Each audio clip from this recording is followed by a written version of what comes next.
Hello guys, Josh here, welcome back to the channel. So a couple of months ago I did a PC build inside the NZXT H510 Elite case. Now it was a very aesthetics focused build rather than performance, and it did turn out really nice, but I always regretted not being able to put this motherboard in it. This is the NZXT N7 B550 motherboard, and at the time of me doing that PC build it wasn't really available for purchase in the UK because it was brand new. Since then though it has become available, so I picked one up, and yeah, we're going to be unboxing it, taking a look at some of the features and installing it in the PC. Now we'll start by saying that this is very expensive for a B550 motherboard. It's almost encroaching on like X570 price range, but without the feature set. But you are paying for that NZXT aesthetics premium, and to be fair it does have a few cool features and it should look absolutely sick. So anyway, let's get it unboxed.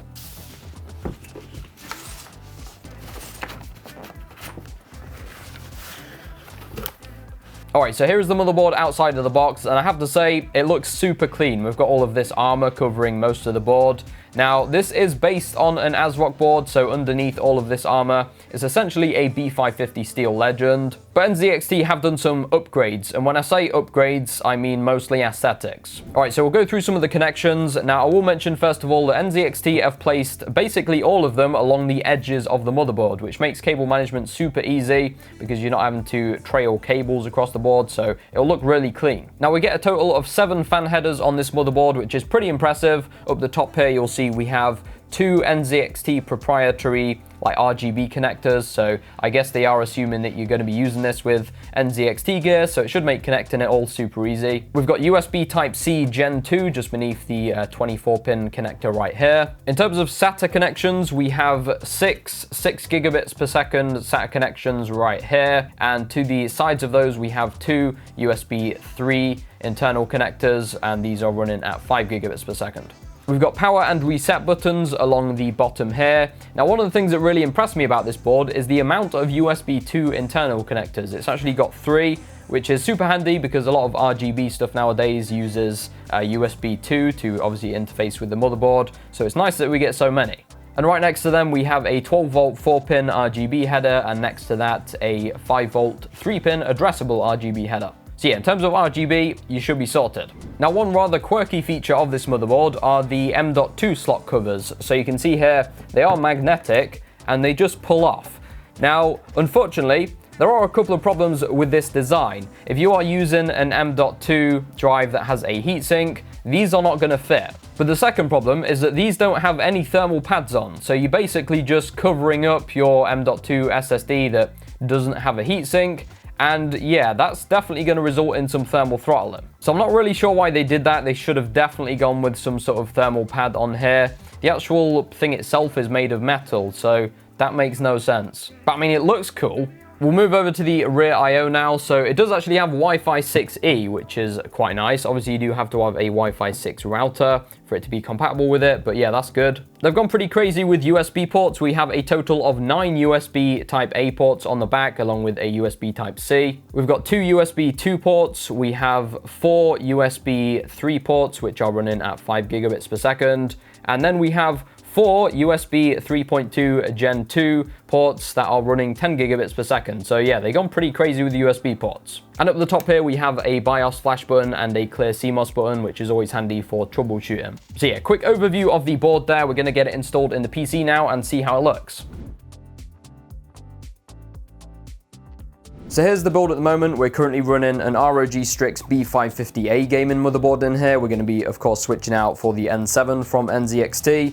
And you may be wondering why this mount is detached. It's because I had to remove it in order to take the DisplayPort cable out. But yeah, we're going to be taking everything off the motherboard, installing the new one, and then putting everything back again. Let's do it. Here's a bit of a closer look at the vertical GPU mount. This one is from CableMod. I'll have it linked in the description for you guys. Also, if you haven't seen the PC build time-lapse I did on this thing, I'll have it linked up in the top right in a card.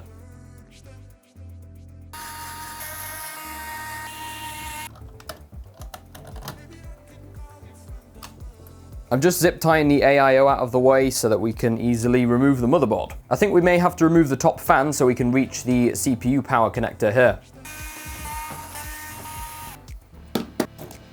Probably the best looking RAM in the world.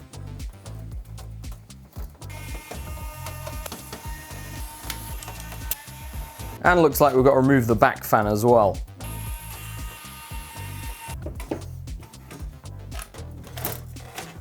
So that's the old motherboard removed. We'll get the main components and put them onto the new motherboard now and get it put back into the case. We'll start off with the processor then. So in this build, we are using a Ryzen 5 3600. So we'll just drop that in there like that and get the lever closed. We'll do the RAM next. So we need to populate slots A2 and B2 first. So let's get these put in. We'll do the M.2 drive next. So we'll take off this slot cover right here. By the way, let me know if you guys enjoy these types of videos. I know it's not like a scripted review. It's kind of half an overview of the board and half like a vlog thing. So yeah, drop a like if you're enjoying. There we go, that's all good. Let's get this slot cover put back on. And finally, we just need to take off these stock fittings and put the NZXT cooler ones on.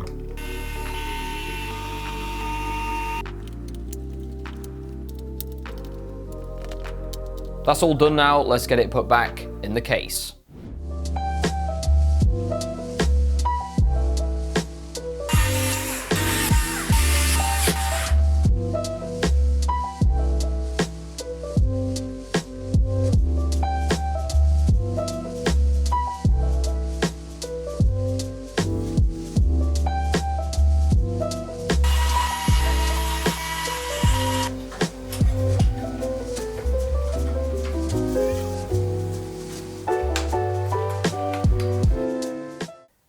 There she is, guys, all finished up, looking absolutely sick. This board looks so clean. Let me know what you think to it down below in the comments.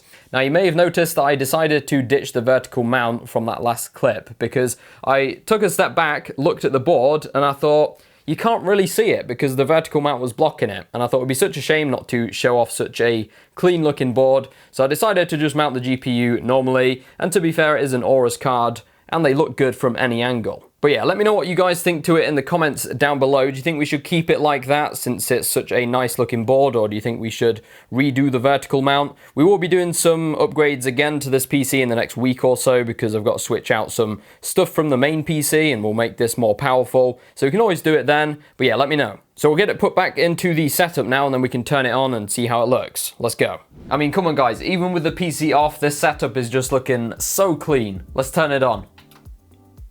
There we go, we're gonna hop into the BIOS real quick. Let's head into the overclocking tab and just enable our XMP profile. For those of you that aren't familiar with this, when you buy RAM, it is limited in speed. So if you buy RAM at say 3600 megahertz, it's not gonna be running at that unless you enable this. So very important to make sure you're getting the most out of your components. Let's go across to exit and save. We can mess about in this a little bit later on, but for now, that's all we shall do.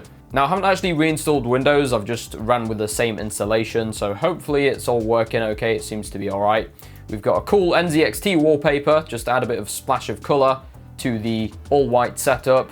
So if we have a look at the software here, we won't dive too deep into this, but if we go to lighting and just have a look at some of the different lighting profiles, we've got crazy rainbow wave mode here.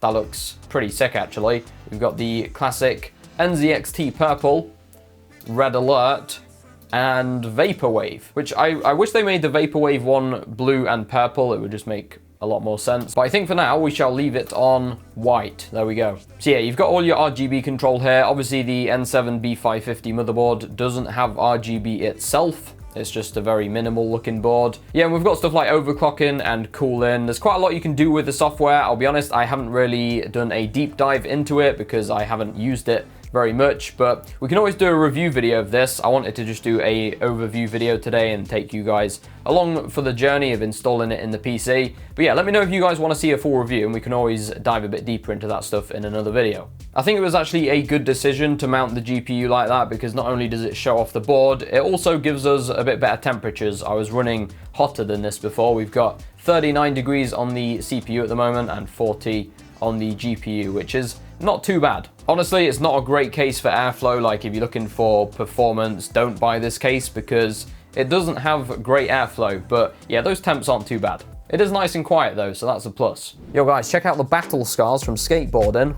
looks pretty badass. But there we have it, guys. NZXT N7 B550. It's a pretty good board. I'd still say it's a little bit on the pricey side of B550s, although to be fair, it does have a lot of features for a B550 board, and I think that along with the amazing aesthetics kind of makes it worth it. But I mean, as far as the actual board goes and the aesthetics, I'm very happy with it. I think it looks great in the NZXT H510 Elite. Let me know what you guys think to it down in the comments below. If you enjoyed this video, a like rating would be much appreciated, and make sure you get yourself subscribed if you're new and ding that notification bell, because we're doing lots more upgrades in the next few weeks. We've got some modifications to make to the main PC, and I'm going to be reorganizing how I use these two setups, because that setup really doesn't get enough use, and I want to change that and make it more into like a proper productivity setup. So I think we may even end up putting like an ultra wide in there and stuff as well. So yeah, stay tuned. If you want to catch me on social media, you can do at TechTesseract. But with that being said, hope you guys have an awesome week. I'll catch you all in the next one.